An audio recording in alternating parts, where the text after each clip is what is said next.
Some time we need to understand. కొన్ని విషయాలు ఏం అర్థం చేసుకోవాలంటే, ఏ ప్రాంతంలో ఉద్యోగం చేస్తున్నాం, ఏ ప్రాంతంలో వ్యాపారాలు చేస్తున్నాం, ఏ ప్రాంతంలో బ్రతుకుతున్నాం, ఏ ప్రాంతంలో మనం ఉన్నాం అనే దానిపైన బట్టి మీ లైఫ్ అనేది నిర్ణయించబడుతుంది.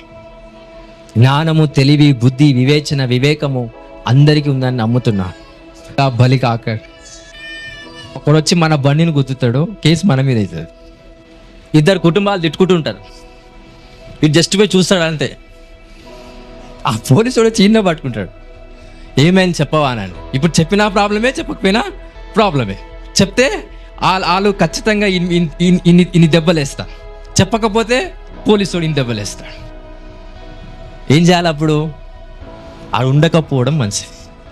అలాంటి వాళ్ళు కేవలము ఒక ప్లేస్లో ఉండడం వల్లనే ప్రాబ్లమ్స్ అనేటివి వాళ్ళకి కలుగుతాయి. హల్లెలూయా. ఒక వాతావరణంలో ఉండటం వల్లనే ఏ ప్రాబ్లము వాళ్ళ మీదికి రావద్దని దేవుని చిత్తం ఉన్నప్పటికీ వస్తుంది. బికాస్ ఆఫ్ సమ్వన్, ఒక వ్యక్తిని బట్టో, ఒక శక్తిని బట్టో, ఒక దురాత్మను బట్టో. ఆ దురాత్మ ఈ వ్యక్తి విషయంలో ఎలాంటి ప్రణాళిక కలిగి లేదు, ఆ దురాత్మ ఈ వ్యక్తి విషయంలో ఎలాంటి చిత్తం కలిగి లేదు. అయినప్పటికీ ఈ వ్యక్తికి ఏమొచ్చింది? Problems, because of attention in the presence of something.